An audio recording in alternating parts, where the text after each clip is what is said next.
Dear children, Social Science ഫസ്റ്റിലെ medieval India concept of kingship and nature of administration എന്നുള്ള 4th ചാപ്റ്ററാണ് നമ്മൾ discuss ചെയ്തുകൊണ്ടിരിക്കുന്നത്. വിജയനഗര എംപയർ എന്നുള്ള ടോപ്പിക്കാണ് ഇന്ന് നമ്മൾ ഡിസ്കസ് ചെയ്യുന്നത്. Do you remember the discussion of Vijayanagara empire of south India in the previous classes? The Vijayanagara Empire was based in the Deccan Plateau region in South India. It was established by 1336 by the brothers Harihara and Bukkaraya. Let's go through our textbook. So with great care and according to your power, you should attend to the work of protecting the good and punishing the wicked without neglecting anything that you see or hear. Krishnadevaraya, Amukta Malyadhya. The above-mentioned lines of Krishnadevaraya indicate the relevance of a king in the administrative system. ഒരു ഭരണവ്യവസ്ഥയിൽ രാജാവിന് എത്രമാത്രം പ്രാധാന്യമുണ്ടെന്ന് സൂചിപ്പിക്കുന്ന കൃഷ്ണദേവരായരുടെ വരികളാണ് നമ്മൾ കണ്ടത്. Centralized administration prevailed in the Vijayanagara Empire. King had the support of a strong army. To protect the country from the enemies, they constructed large forts. The central administration of the Vijayanagara Empire was called Nayankara System and local administration as the Ayyagar System. Centralised administration ആയിരുന്നു വിജയനഗര എംപയറിൽ നിലനിന്നിരുന്നത്. ശക്തമായ ഒരു സൈന്യത്തിൻ്റെ ഒരു strong ആർമിയുടെ support രാജാവിനുണ്ടായിരുന്നു. ശത്രുക്കളിൽ നിന്നും രാജ്യത്തെ സംരക്ഷിക്കുന്നതിനായിട്ട് വിശാലമായിട്ടുള്ള ഫോർട്ടുകൾ, കോട്ടകൾ അവർ നിർമ്മിച്ചിരുന്നു. വിജയനഗര എംപയറിലെ സെൻട്രലൈസ്ഡ് അഡ്മിനിസ്ട്രേഷൻ നായങ്കര സിസ്റ്റം എന്നും ലോക്കൽ അഡ്മിനിസ്ട്രേഷൻ അയ്യഗാർ സിസ്റ്റം എന്നും അറിയപ്പെട്ടു. Let's see their features. Nayankara system. The king was the head of the central administration of the Vijayanagara Empire. There were ministers and royal officers to assist the king in administration. There was only a small army under the direct control of the king. The provisional governors maintained fixed number of soldiers of their own. They provided the service of the army to the king whenever necessary. As they were also military heads, the king awarded them with the title of Nayak along with a specific area of land. This system that prevailed at the center was known as the Nayankara system. Centralised അഡ്മിനിസ്ട്രേഷൻ്റെ head രാജാവായിരുന്നു. രാജാവിനെ സഹായിക്കാൻ മന്ത്രിമാരും royal ഓഫീസേഴ്സും ഉണ്ടായിരുന്നു. വളരെ ചെറിയൊരു ആർമിയെ മാത്രമാണ് രാജാവ് നിലനിർത്തിയിരുന്നത്. രാജാവിൻ്റെ നേരിട്ടുള്ള നിയന്ത്രണത്തിലുണ്ടായിരുന്നത് വളരെ ചെറിയൊരു ആർമി മാത്രമായിരുന്നു. The provincial governors maintained fixed number of soldiers of their own. They provided the service of the army to the king whenever necessary. As they were also military heads, the king awarded them with the title of Nayak along with a specific area of land. രാജാവിൻ്റെ നേരിട്ടുള്ള നിയന്ത്രണത്തിൽ വളരെ ചെറിയൊരു army മാത്രമേ നിലനിർത്തുകയുള്ളൂ എന്ന് പറഞ്ഞു. Provincial governor's അവരുടേതായ രീതിയിലുള്ള സൈന്യത്തെ നിലനിർത്തിയിരുന്നു. രാജാവ് ആവശ്യപ്പെടുമ്പോൾ ഈ സൈന്യത്തെ നൽകുകയും ചെയ്തിരുന്നു. അപ്പോൾ ഒരു വലിയ ആർമിയെ സംരക്ഷിച്ച് നിർത്തേണ്ട ചുമതല പ്രൊവിൻഷ്യൽ ഗവർണേഴ്സിനുണ്ടായിരുന്നു. രാജാവ് ആവശ്യപ്പെടുന്ന സമയങ്ങളിൽ ഈ സൈന്യത്തെ, ഈ ആർമിയെ രാജാവിന് അവർ വിട്ടു നൽകുകയും ചെയ്തിരുന്നു. പ്രൊവിൻഷ്യൽ ഗവർണേഴ്സ് മിലിറ്ററി ഹെഡ്സ് കൂടിയായിരുന്നു. സൈനിക മേധാവികൾ കൂടിയായിട്ടുള്ള ഇവർക്ക് രാജാവ് നായക് എന്നുള്ള ടൈറ്റിലും ഒരു നിശ്ചിത ഭൂമി, ഒരു സ്പെസിഫിക് ലാൻഡും നൽകിയിരുന്നു. This system that prevailed at the centre was known as the Nayankara system. സെൻറ്ററിൽ നിലനിന്നിരുന്ന ഈ ഭരണരീതിയെ നായങ്കര സിസ്റ്റം എന്നാണ് അറിയപ്പെട്ടിരുന്നത്. Next topic is the Ayyagar system. For the convenience of the administration, the empire was divided into provinces, nadus and villages. Village was the basic unit. Village assemblies functioned in the same way as it did during the period of the Cholas. The day-to-day administration of the village was done by the officers known as Ayyagars, who inherited the post. This administrative system is known as Ayyagar System. The position of the Ayyagars in the village administration was equal to that of the Nayaks in the central administration. ഭരണസൗകര്യത്തിനായി വിജയനഗര എംപയറിനെ provinces, nadus, villages എന്നിങ്ങനെ പലതായി തിരിച്ചിരുന്നു. Village was the basic unit.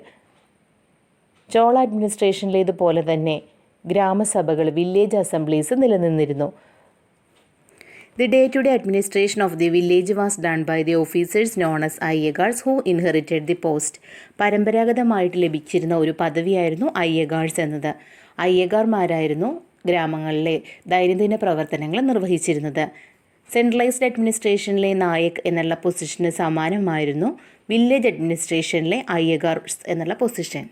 Now we move on to our next topic, Maratha administration. You might be familiar with the Maratha kingdom which ruled India in the 17th century. Like all other medieval Indian rulers, the Maratha king was also the supreme authority with the powers over the legislature, executive, judiciary and military. Medieval ഇന്ത്യയിലെ മറ്റു ഭരണാധികാരികളെ പോലെ തന്നെ legislature, executive, judiciary and military എല്ലാ അധികാരങ്ങളും നിയന്ത്രിച്ചിരുന്നത് രാജാവായിരുന്നു. Observe the diagram which shows the functions of the ministers in the council called Ashtapradhan, which helped the Maratha ruler Shivaji in his administration. Maratha റൂളറായിരുന്ന ശിവജിയെ ഭരണത്തിൽ സഹായിക്കുന്നതിന് വേണ്ടി മന്ത്രിമാരുടെ സമിതി നിലവിലുണ്ടായിരുന്നു. 8 മന്ത്രിമാർ ഉൾപ്പെട്ട ആ സമിതി അഷ്ടപ്രധാൻ എന്ന പേരിലാണ് അറിയപ്പെട്ടുകൊണ്ടിരുന്നത്. അഷ്ടപ്രധാനിലെ മന്ത്രിമാർ അറിയപ്പെട്ടുകൊണ്ടിരുന്ന പേരുകളും അവരുടെ റെസ്പോൺസിബിലിറ്റീസുമാണ് ഡയഗ്രത്തിൽ സൂചിപ്പിച്ചിരിക്കുന്നത്.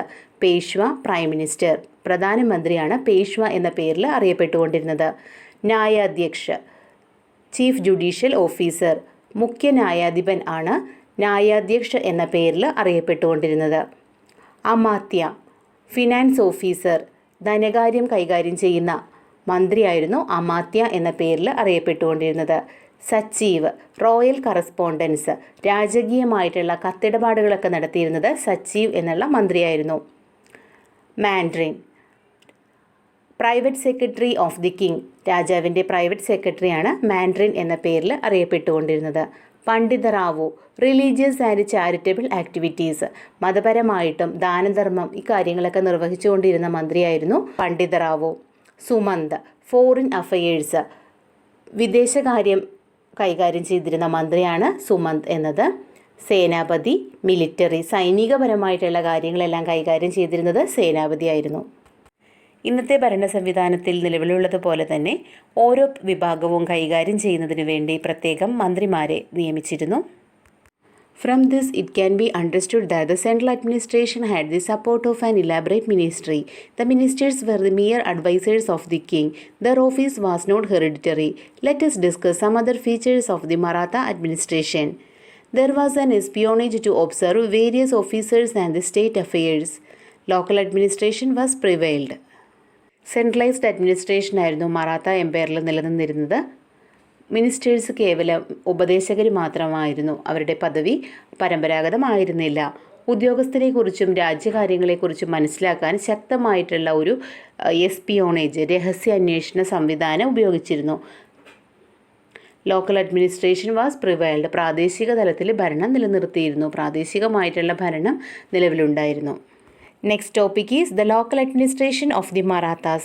The Maratha kingdom was divided into many parts for the convenience of administration.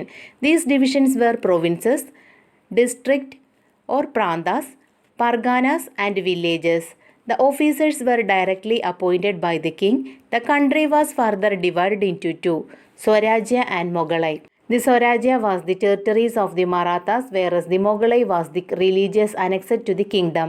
In addition to the land tax collected from the Maratha country, Swarajya, two kinds of taxes, Chaud and Sardesh Mugi, were collected from the annexed regions. ഭരണസൗകര്യത്തിന് വേണ്ടി മറാത്ത കിങ്ഡത്തെ വിവിധ വിഭാഗങ്ങളായി തിരിച്ചിരുന്നു. Provinces, district, parganas and villages. ഉദ്യോഗസ്ഥരെ നിയമിച്ചിരുന്നത് രാജാവായിരുന്നു. ഇത് കൂടാതെ രാജ്യത്തെ രണ്ടായിട്ട് ഡിവൈഡ് ചെയ്തിരുന്നു, സ്വരാജ്യ and Mughlai. മറാത്തക്കാരുടേതായ പ്രദേശങ്ങളായിരുന്നു Swarajya എന്നറിയപ്പെട്ടുകൊണ്ടിരുന്നത്.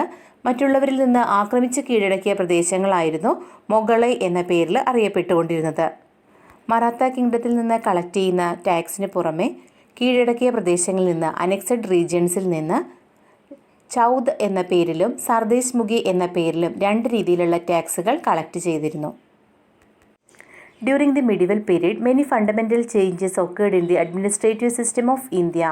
The administrative system implemented by the medieval rulers influenced the later administrative systems considerably. Today we are discussed about Vijayanagara Empire and Maratha administration. I think it is clear. If you have any doubts, clear it with me. Okay, thank you.